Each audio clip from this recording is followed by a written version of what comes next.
Can the government take money from you for giving money to someone that you love?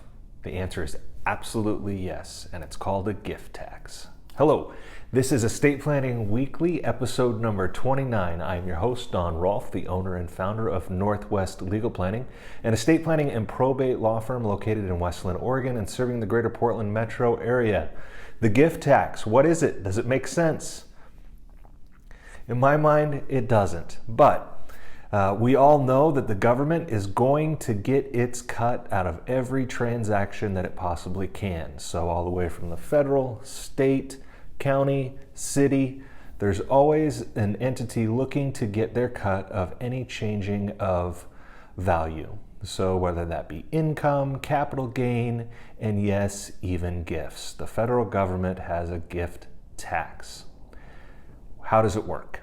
Well, if you give money to someone during the year and it exceeds your annual gift tax exclusion amount, which right now in 2019 is $15,000, anything above that can be taxed at a rate somewhere, depending upon how much you gift, between 18 and 40%. The person that is giving the gift is responsible for paying that tax. However, in some unique circumstances, the person receiving the gift could be responsible for that. As to why we have this, like I said, the government wants to take its share. It's looking for any transaction where it can dip its hand in and take a little bit. But why do we, and this is why we worry about it, that we want to be able to transfer wealth to our family or friends, and we need to do it in such a way as to recognize that this gift tax exists, and to make sure that if we are making a taxable gift, that we're filing the appropriate return for it. So where does this topic come up for today? Well, I spoke with someone last week, and they had received the bulk of an estate because they were the sole beneficiary on some life insurance and retirement accounts and so forth. And they were the only person in the family that received anything. However, they felt that the person who had passed away would have wanted others in the family to receive some of those assets, a benefit from the deceased person's estate. The deceased person did not have a will, they did not have a trust, but the person who received everything thought that they would probably want some of that to go to other people. It was a substantial amount of money. And so this person, thinking that they were doing the right thing, thinking that, everyone should share in this, wrote some checks that were above the annual exclusion amount. And unbeknownst to them, they now are required under federal tax law to file a gift tax return. And they have two options. They can either pay the tax that would result from making those gifts, or they can reduce their lifetime exclusion amount by the amount of those gifts and make it so that those gifts are tax-free. Now, this is one of the things that I try to avoid and can avoid very easily when putting together estate plans for my clients. I oftentimes get people that come in and they're seeking information about what to do for an estate plan, and they tell me what they've already put into place to try to alleviate the necessity for having to go through probate and all of those sorts of things. One of the things that I hear often is that a parent will put a child as a co-owner on their checking account. And the discussion between the parent and the child is that when the parent passes away, that child will divvy whatever's in that account amongst their brothers and sisters and other family members. This raises two potential issues with the gift tax. First, when the parent puts their child as a co-owner on that account and gives them free access to everything that's in there, which is generally what it means to be a co-owner on an account, that is a gift, and that is a taxable event.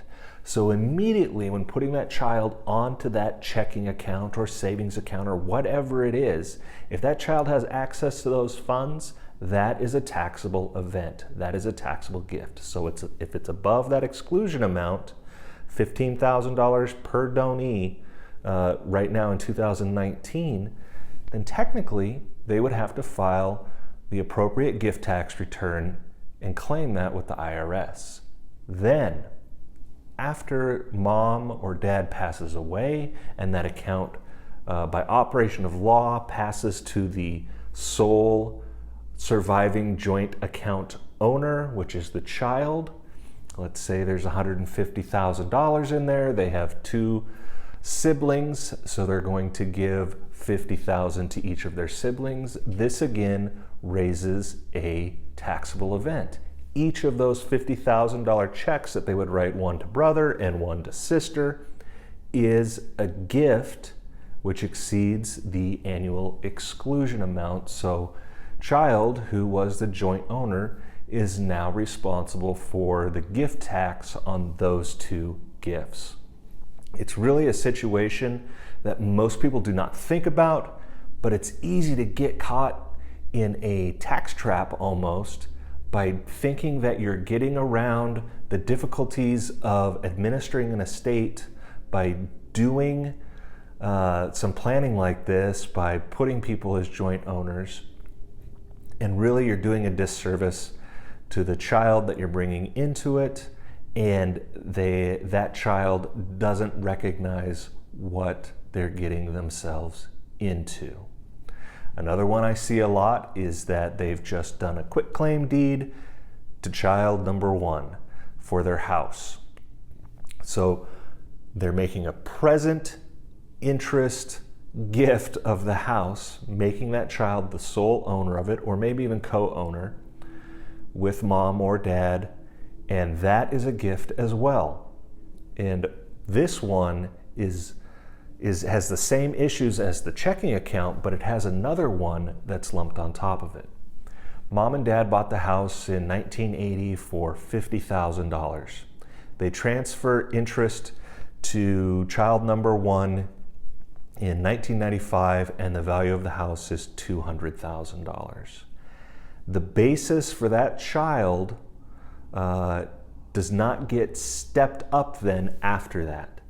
So this is a bit confusing, and I'm sorry if it's a little long-winded. If you'd like to have a specific example explained to you by me one-on-one, we can set that up by you can go to myestateplanmeeting.com, schedule a half-hour consultation with me on the phone or in person, and I can answer a specific question for you or any other estate planning question.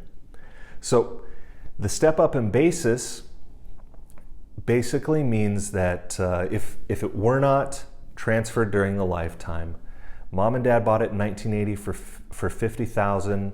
The second of them passes away in 2000 and the house is worth $250,000. The kids inherit the house and their new basis is $50,000. So when they go to sell it the next day, they sell it for $250,000.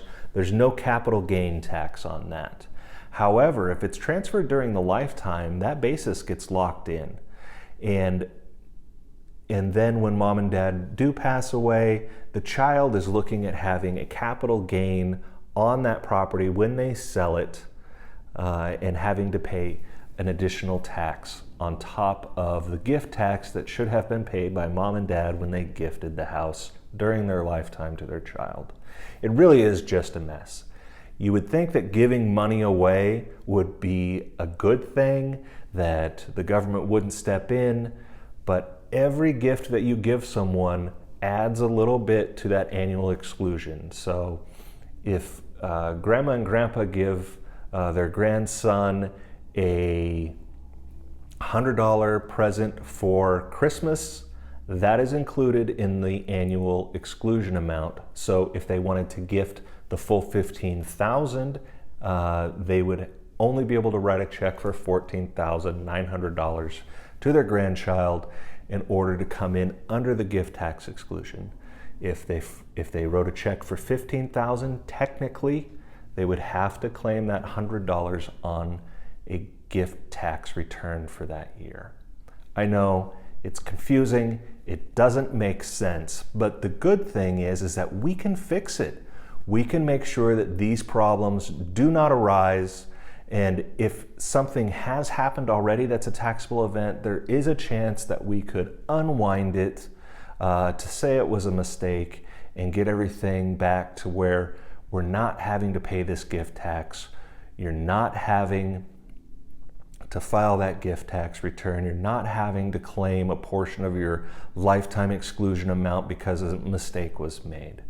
So if this is something that you have done, or you received a large gift, or mom and dad have put you on their joint trust or their joint checking account with them, or on their house, you need to have a conversation with them and see if that's something that needs to be changed. Or if you're thinking about doing this, before you do, talk to someone like either me or another estate planning attorney or a tax advisor, someone with a little bit of knowledge in this area, to make sure that you know exactly the implications of making a gift that you are contemplating. And a lot of times people don't even think of it as a gift. They think of it as just, I'm doing the right thing. But unfortunately, the law is pretty black and white as to what is and isn't taxable. So make sure you get some knowledgeable eyes on it and a valid opinion about it before you actually take the step to do it. Again, if you have any specific questions for me, I would really like to speak with you. You can get a hold of me and set an appointment by going to myestateplanmeeting.com. Right there, you can schedule either a phone or in-person consultation. It's absolutely free, and you schedule it right on the web page. It shows up on my calendar, and if you're coming in, I'll see you when you get here. And if it's a telephone call, I'll call you at the time that you have indicated. Again, I am Don Rolfe, estate planning and probate attorney in West Linn, Oregon. Until next time, take care. Bye.